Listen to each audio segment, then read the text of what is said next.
Good afternoon, everyone. I know we are standing between you and lunch, so we'll be short, sweet, and informative. So, with that, I want to just go directly to the topic, right? So, Vinay, rather than a fireside, we are doing a strategy. So, I want to understand from you how important is it for an omnichannel strategy to be implemented? I think that's a great question, but first, we'll cut down the time and we hope to have more questions from you as part of this session. Second, this was originally scheduled to be with Arzan, the partnerships head with Meta, WhatsApp. He had a family emergency. We wish well for him and his family. However, he had to opt out. So we'll try and make it up in that moment. So to your question, I think a lot has been spoken by notable speakers, marketers, consultants, advisors earlier today. Your customer is on various digital footprints and he or she is choosing a channel which they find convenient on their device, whether now it's an Instagram page or it's a WhatsApp channel or your website or your app or your storefront. So the omni-channel for us is not only just a medium for you to sell or brand or advertise, it's actually a very important medium for now you to engage. And that engagement starts with conversations, and engagement starts with communication. And I think the theme of today's topic is customer experience. And I think I spoke earlier about 6 C's. I think that's why it's important to have all of that in all the channels, that you as a business are present or your customer actually touches or talks to you. Yeah, thank you. So the other thing, right, I know MessageBird does a lot of omnichannel communication, right?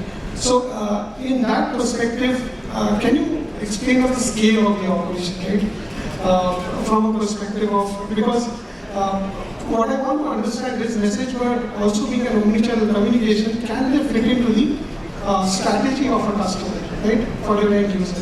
So, interesting one, right?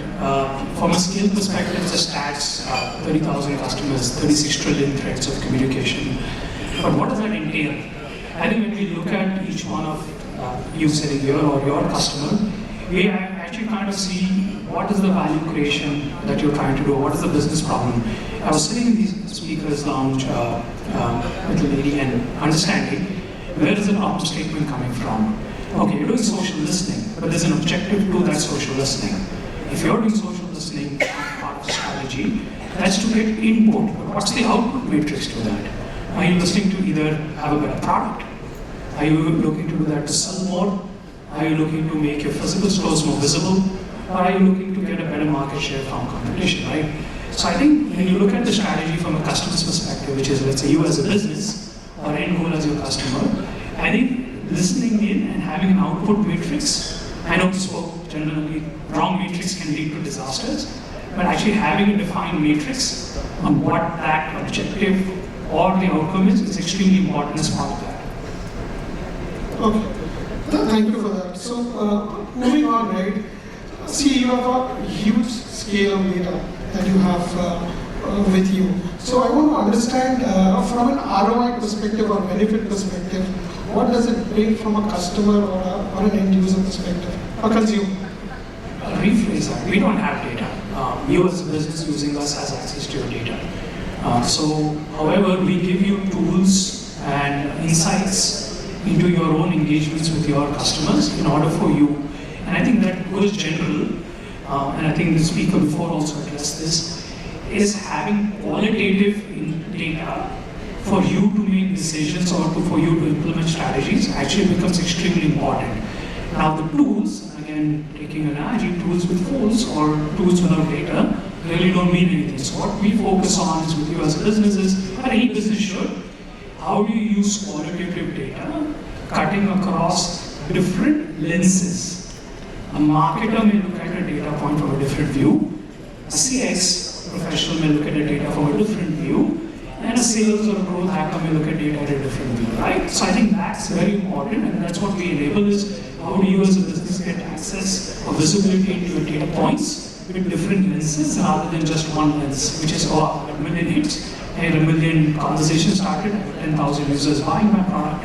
What does that mean? Working with so many customers, right? Any sector specific when you can see an uptick of Sorry, could you expand that? So MessageBird is viewed by multiple customers, right? So any sectors do you see an uptick where it's an early adopter? Right, for sure. So I think the first easy one becomes the customer support.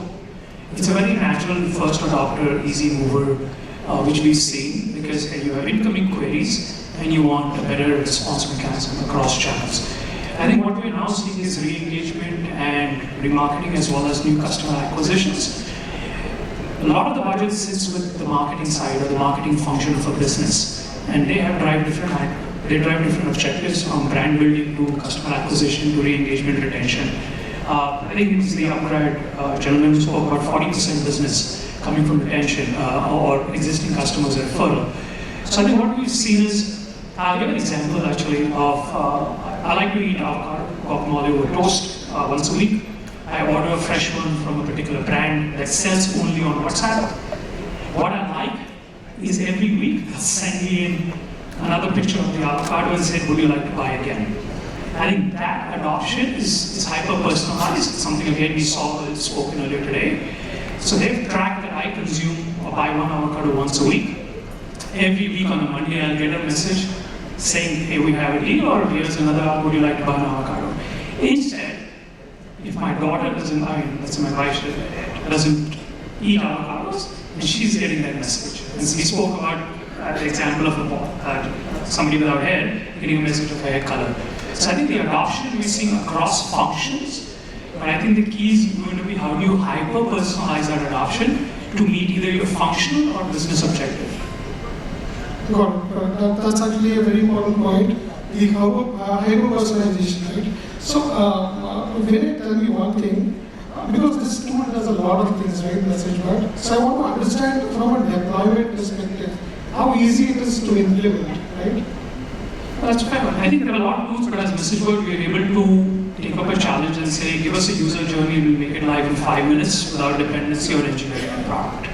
And the whole ethos comes from enabling knowledge workers in order to build journeys rather than going to tech and product, and massive respect for them because what they do we can't do as business. But if you have a simple journey which is abandoned cart chase, a very classic problem statement at least in commerce, which is $9 trillion globally left annually in abandoned cart chase, you're on some popular web store, can you build that waterfall which is SMS, WhatsApp, email, TTS, text-to-speech, journey within 5 minutes, rather than, hey, can I find a partner, can I find a product, can I find engineering, and then deploy that and make it a 6-week, 8-week project. I think today technology has evolved so fast. Tooling is available for business workers like you and I in order to say, this is my unique, isolated problem today. Tomorrow it may be different because you started addressing abandoned cart and you may say, okay, in abandoned cart I'm getting this, but people only buying this product are not re-engaging back with me. Can I build a journey 2 which is a subset of journey 1? And so on and so forth. Thank you. I think one last question before probably I'll open up for questions from the audience is what are the focus areas that you have going ahead for MessageBird? I think for us, focus area is only one, which is the customer, which is your customer. But I think that's a more idealistic answer, right? If I look at very tactically or strategically, what we're doing is we're looking at functions and use cases, actually more use cases and business objectives, which is what is the CX function's biggest problem statement today? Is it the call volumes? Is it the expansion? Is it the cost? And how can we mitigate that, keeping his customer in mind? Similarly on sales and marketing, these are the key. But I mean, in the context of this original interlock, I'm missing my counterpart, Arzan here, is a channel like WhatsApp. And I think I touched briefly upon it earlier on, is the adoption of the OTT channels, digital channels, what we call, like WhatsApp, because search is coming in those channels, commerce is coming in those channels. It's a channel which I access, you access 50 times a day, 100 times a day, 2 hours a day, whatever it may be, 20 times. I know I open it first thing in the morning, a very bad habit, but I still open it first thing in the morning is the last thing I see before I go to sleep. Now, when you have a query, so I think these are some of the focus areas that we hear from businesses and customers, where they want us to spend time with them, invest time with them to understand, do I build 2 journeys in it? Do I build automation in it? Do I add 14 languages in it? And I think that's where we see some very early and active interest coming from. Thank you. That's really interesting. So we'll open it up to the audience for any questions. Any questions from anyone? I think everybody's ready for lunch. We try to keep this to 10 minutes to 30, but anyone would want to share a problem statement that they have, and yeah, please.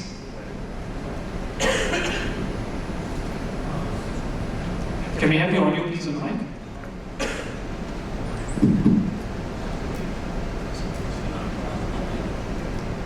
So today you have customers who actually browse before they come to a store. So they browse our products, they shortlist about 4 or 5. But when they come to the store, they have to start from scratch because that information is not communicated to the store. Do you have a solution for that? There is methodology on that, right? So it's all about how integrated is the offline to online. The challenge that we see, we worked on something like this, probably more on the back end perspective, not on the front end. How does the store manager know that I'm Vinay?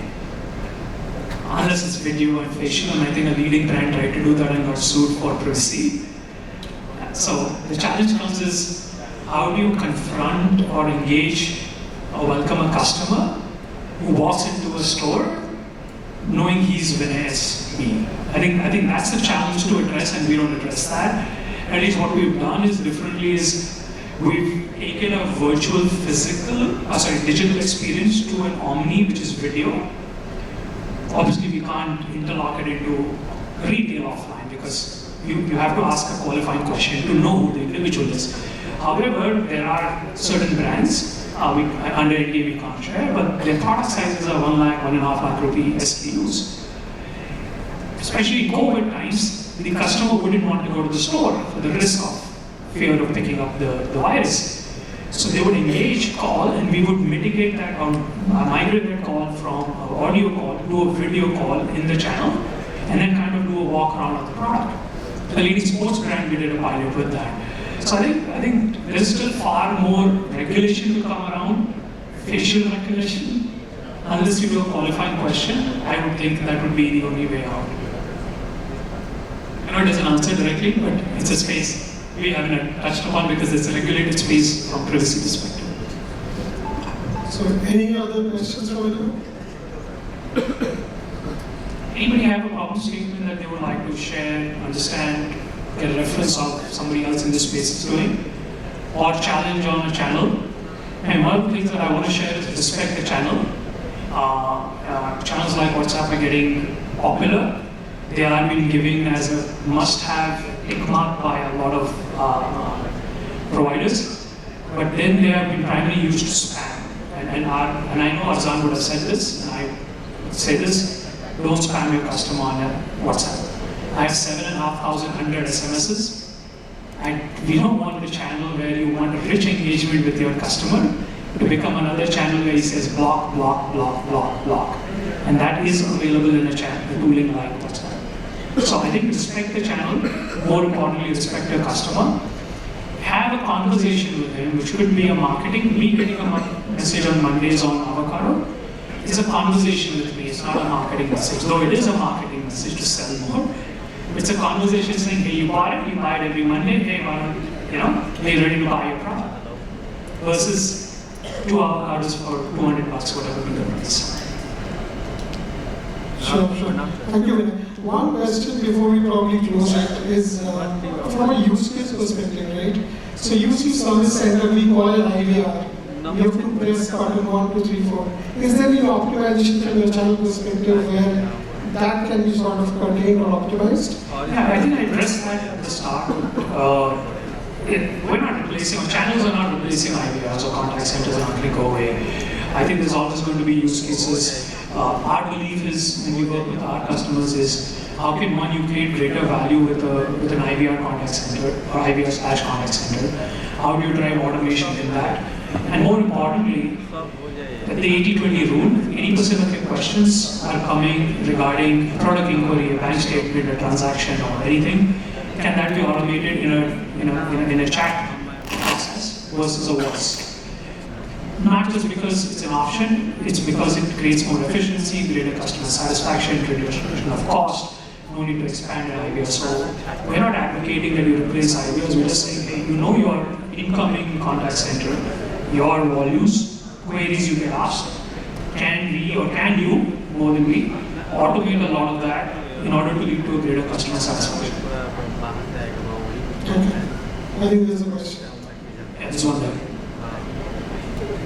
Can we have audio on the mic, please? Audible? Please. Yeah, I will do that. Just keen to understand, for a company like MessageBird, how do you guys integrate with digital healthcare? That's question one. And how does the journey, how can the journey become more easy or become more comfortable, even from a digital healthcare provider as well as a consumer? Because as time is progressing, basis the pandemic, people are slowly moving towards digital healthcare. Trying to avail facilities, medical facilities via the web or via an app or via a telemedicine tool, something those lines. Something which was supposed to happen in 2027 has got preponed by a certain number of years, and tech has taken over. So just very keen to understand, for a company like MessageBird, how will the journey become a little more easier? Well, it's a great question. I can give two examples as being a father of two lovely daughters. Digital healthcare especially became the use of digital healthcare became even more paramount during the COVID period, where if they got a cough and a cold or a 99 fever, you would panic as a father or as a parent. So there's an app called DocOn, and we use that. But our view is, and why I say that is, the world was go to visit a doctor. COVID unfortunately brought the whole world of digital. And then actually you look at a channel like WhatsApp as the next wave, which means you went to a web, businesses had apps, a business will also have conversational channels. So just as an example, if it's a conversational channel either with a digital healthcare ecosystem, let's say diagnostic center as an example, can I know the services they're offering? I don't need to call somebody to know that. Okay. Do I need to download the app? Maybe not. I'm not a customer who's going to download the app of the nearest diagnostic center. But if I have a conversation option to know, I do my medical health checkup every year, which is the full package. Good, bad, I don't know. It gives me mental satisfaction. But can I know what the packages are? What's it costing? Can I book an appointment? For this simple three use cases, I don't need to visit a center today. I should not need to. I don't need to download the app of the diagnostic center. I'm not saying apps are not good, but it's a single use case once a year. Conversational channel helps. I'll give a flip side, another example from a business side. We have a company based out of Hyderabad in digital healthcare who actually is digitalizing the entire diagnostic center in the state. What that means is if I go and get a blood report done, with an opt-in taken, I get my report onto WhatsApp. I go tomorrow, I needed, let's say 3 blood reports, right? And 3 different kinds, and one center only does one and one center only does one. Correlation of the report in order to send it to my doctor becomes a challenge. What they've done brilliantly with us is you can go to n number of diagnostic centers in Hyderabad, and they're expanding. All your reports from different centers will come to you from a single channel into your WhatsApp. Now I have 3 reports from 3 different diagnostic centers coming into my single WhatsApp, which I can then forward to my doctor. Imagine when they wanted to book it, they can use that same channel in order to find the nearest center or a service which center provides us a specialized blood culture. So I don't know if that helps you, but these are 2 examples that we've seen and our focus is, can we enable you to experience? Certain things won't move digitally. You want to visit, you will visit a doctor, you will not going to chat with him. I mean, yes, I had deserting, can I pop a pill? He'll probably say, don't trouble me again, but he'll still reply back to you if he's a family doctor on WhatsApp. Okay, I think we have to cut short because of time. Thank you, Vinay, for that impromptu chat. And please do get in touch with him in case you have any questions. And thank you so much. Probably let you enjoy your lunch. Thank you.